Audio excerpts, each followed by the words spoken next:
teknologi mempermudah konsumen untuk mengakses konten kami. Perluasan ke pasar baru tentunya menjadi keuntungan tersendiri dalam website ini.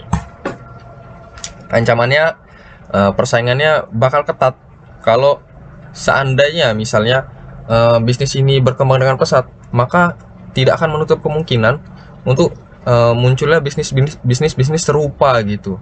Nah, pasti persaingannya bakal lebih ketat, di mana pasar 5-7% itu kan lumayan besar di Indonesia tentunya. Nah, kemudian ada perubahan kebijakan pemerintah, ini juga dapat mempengaruhi atau menekan toko dikarenakan pasar nasional kan, yang merupakan pasar yang paling menguntungkan lah. Kemudian juga ada perubahan tren, konsumen harus diidentifikasi sedini mungkin agar tidak tertinggal.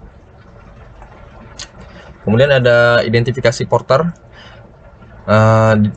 Yang pertama, ancaman pendatang baru ya, karena biasanya mereka menyediakan diskon yang lebih murah tentunya. Kemudian ada daya tawar pemasok. Nah, ini sering terjadi tumpang tindih gitu, dimana harga offline dan online itu kan lumayan jauh gitu. Nah, ini kita harus menyesuaikan. Kemudian daya tawar pembeli, kekuatan pembeli ini lebih rendah atau lebih tinggi itu tergantung daerah, dan juga meminta layanan tambahan biasanya seperti diskon gitu ya. Hal ini dikembalikan kepada masing-masing admin pengelola toko, namun dengan harga market yang sudah disepakati bersama di setiap daerah. Kemudian adalah ancaman produk substitusi.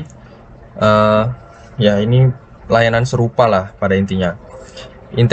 Intensitas persaingan industri, nah ini pasti akan sangat luar biasa seperti itu. Setelah mengetahui hal-hal tersebut, kita menganalisis eksekusi poin-poin yang ada. Mungkin seperti ini, ada identifikasi pesaing utama, evaluasi kekuatan dan kelemahan, analisis 5 kekuatan porter yang tadi sudah dijelaskan. Kemudian ada pengembangan strategi guna meningkatkan fondasi kita lah gitu. Kemudian ada operasi, perencanaan bisnis, rencana operasi. Ada peran dan tanggung jawab. Di sini ada owner, CTO, tim desain, tim development dan bisnis, dan customer relation management. Berikut adalah alur kerjanya. Kita mulai mendata dan mendaftarkan klien ke server website, mengurutkan data yang sudah diberikan klien, pemantauan server saat operasi berjalan di dalam website, laporan dan evaluasi setiap bulan, umpan balik terhadap konsumen. Nah, ini ada strategi pengelolaan SDM.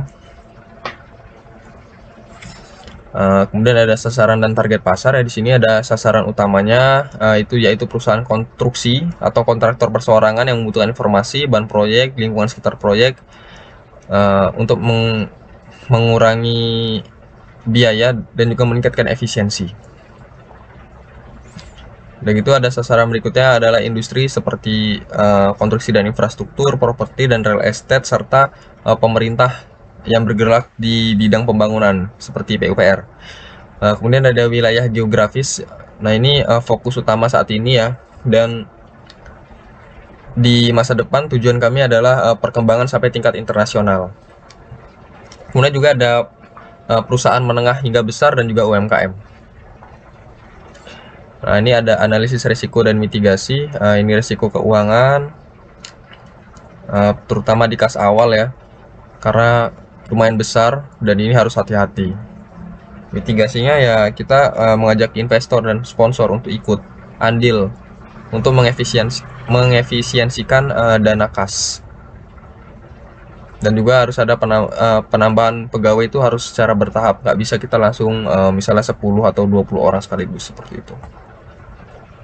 Resiko operasional ya, ini sering terjadi di mana sering terjadi server down, wifi dari pihak penyedia gangguan seperti itu, kebocoran pada data klien. Nah, ini kita harus mengeceknya setiap bulan melalui maintenance bulanan seperti itu.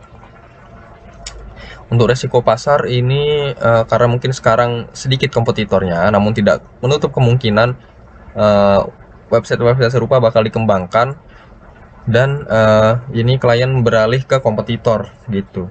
Nah, mitigasinya adalah kita bertanggung jawab dan memberikan ketepatan agar konsumen merasa puas dan merasakan pelayanan yang cepat. Lalu juga ada event-event besar, kita dapat memberikan diskon terhadap pembelian barang dengan jumlah tertentu. Ini misalnya event-event besar itu kayak tahun baru Cina, dan gitu ada lebaran, ya seperti itu. Hal ini dapat diatasi untuk menjaga hubungan baik dengan klien toko serta memberikan bonus setiap akhir tahun jika kinerja toko yang kita ajak bekerja sama baik.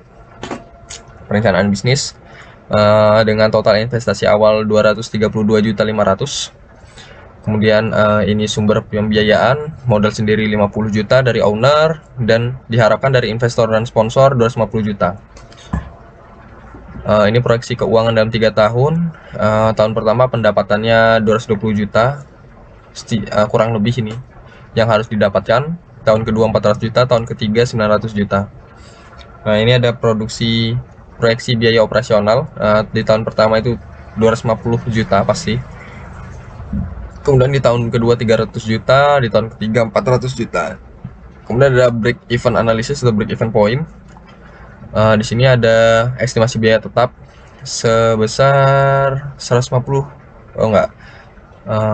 Ini ada yang dari gaji tetap karyawan dan biaya operasional.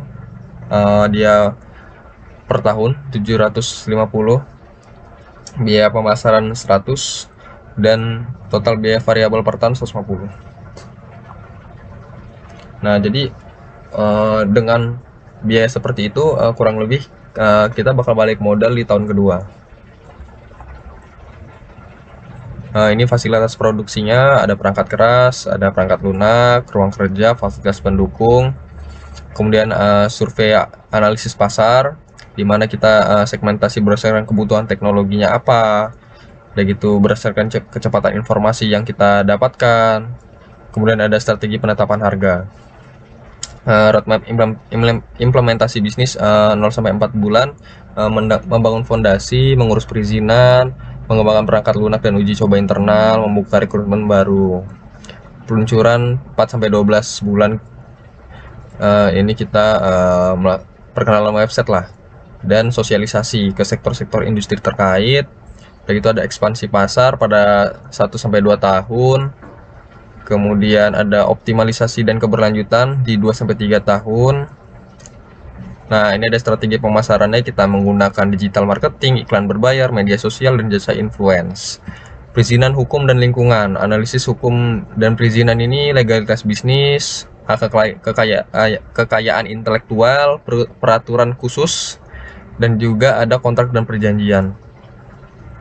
Untuk analisis lingkungannya, ini cukup ramah lingkungan ya bisnis ini, karena kita tidak merusak lingkungan. Dan untuk keberlanjutannya ini sangat mendukung. Mungkin kesimpulan, website Siap ini dirancang karena permintaan tentang lokasi toko bangunan di berbagai daerah, apalagi di daerah-daerah terpencil yang sulit dijangkau. Nah, pembuatan website ini diharapkan dapat membantu mengembangkan konstruksi berkelanjutan yang efisien dan tentunya membuka pasar-pasar baru di bidang konstruksi.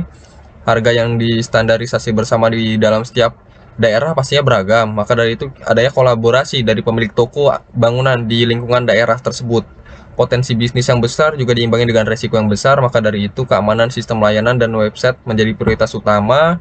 Pentingnya komitmen dalam membantu suatu perusahaan. Ini sarannya.